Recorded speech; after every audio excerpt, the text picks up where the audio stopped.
Welcome to Policing TV.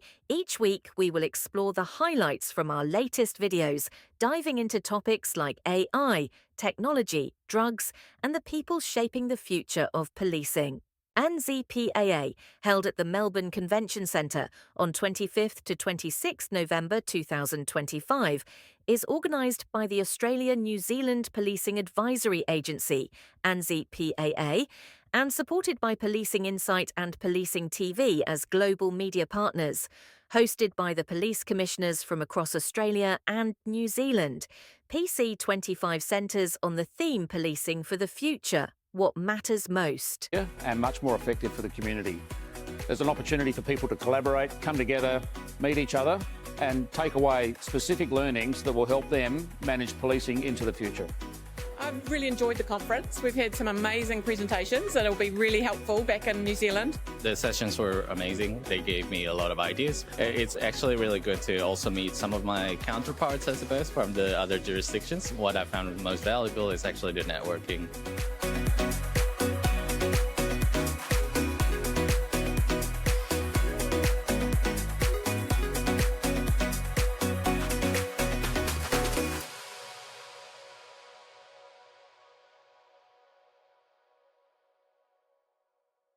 Our second video of the week covered Sergeant Andy Swifty Swift from the Metropolitan Police, one of the founders of the UK version of the tour.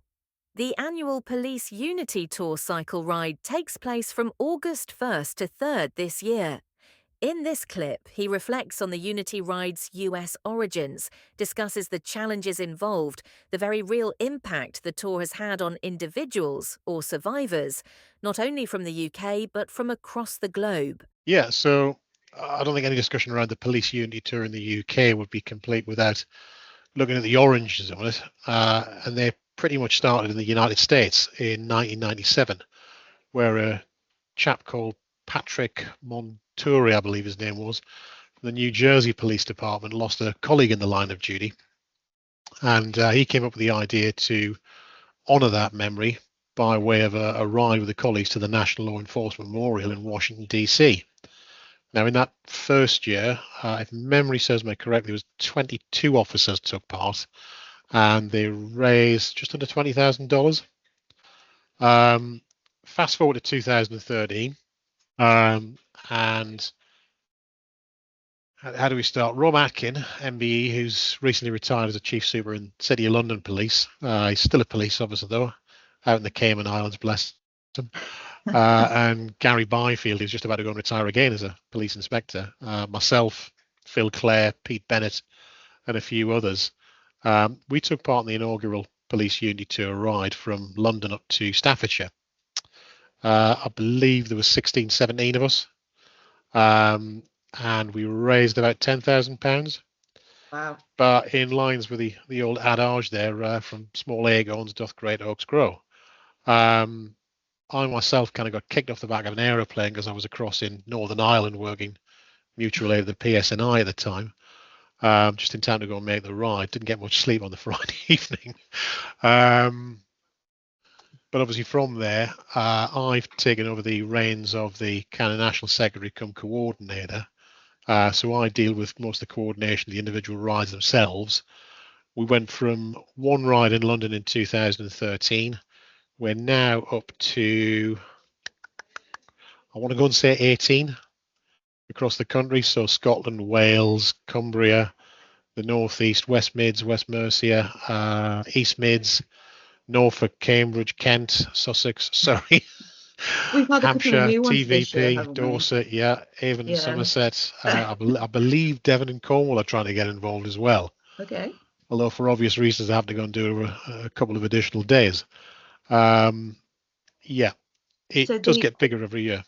These are the chapters that we talk about then, are they?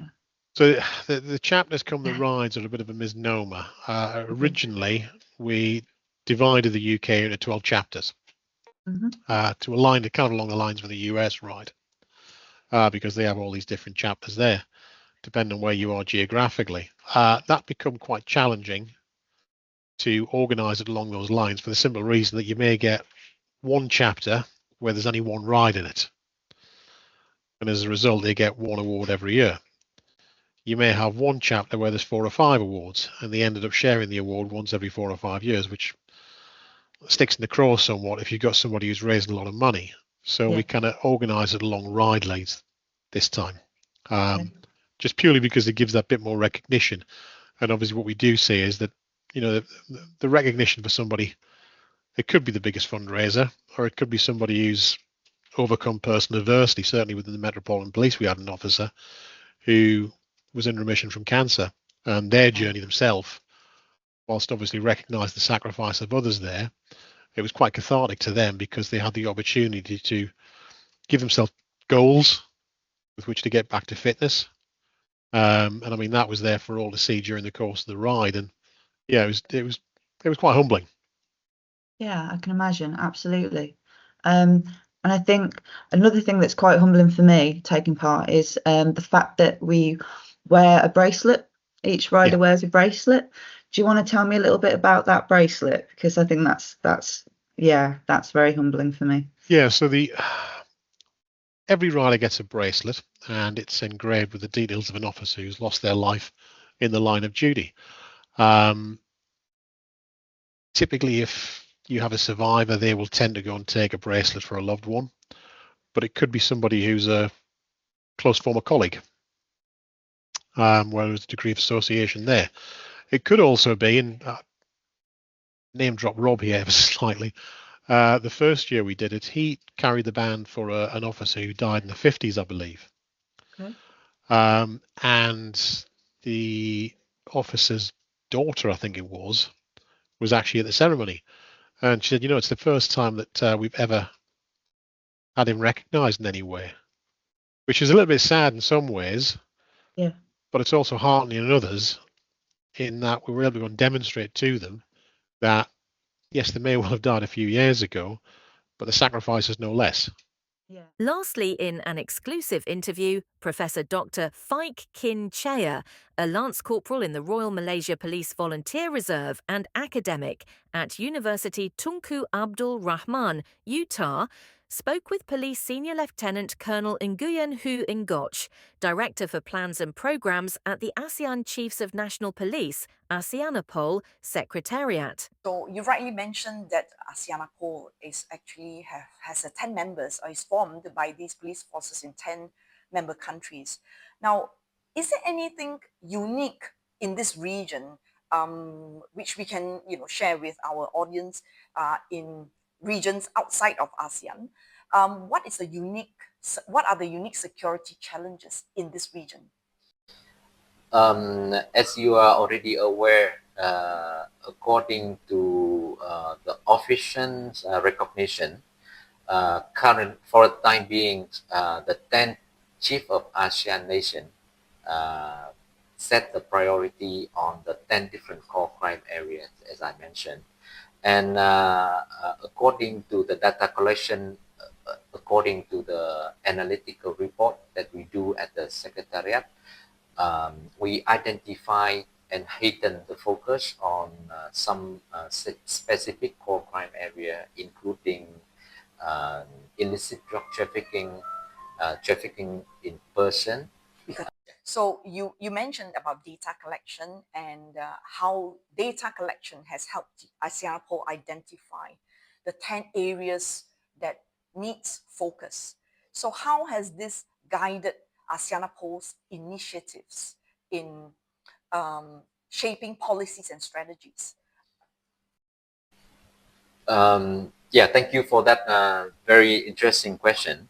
Actually, based on the data collection in the previous 2 years, we managed to identify that very emerging threats to our region, especially the threats of the scam centers that operating across a number of ASEAN countries. And it's involved seriously to the trafficking person and forced criminalities.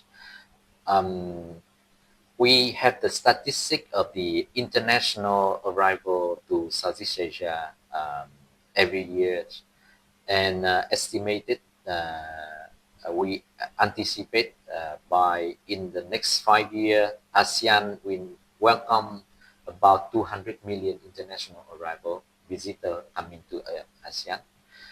And among those 200 millions, there's a lot of a huge number of the victims of the trafficking persons. According to the different sources from the UNODC, from the Global Initiative on Transnational Organized Crimes, the number of the victims of trafficking persons reaching to a few hundred thousands. And a lot of them were forced to commit crime in the scam centers.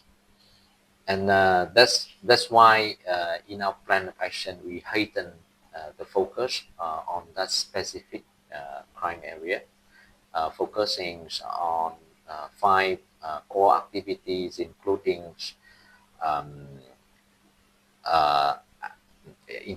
the assessment of the threats, study on the different operational model of the National Anti-Scam Center, and based on that analytical report, we make our proposal to the Chief of Police of the member country that having no national anti-scam centers established yet.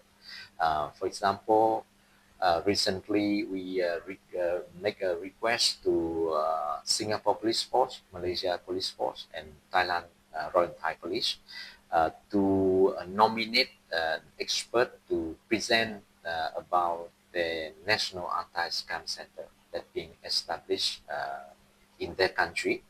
And based on that good practice, we propose a joint study visit to those anti-scam centers that being established in the country, and we make the analytical report submitted to the Chief of Police with the proposal and recommendation from ASEANAPOL Secretariat for establishing of the National Anti-Scam Center in the rest of the 7 countries. And also we do our recommendation to the Chief of Police for the development of the database on the victim of trafficking persons. We share the database on the Semak Moon account, Money Moon account, first to all 10 member countries of ASEAN, and later on we can expand the connection to the rest of the world. Thank you for watching. Tune in next week.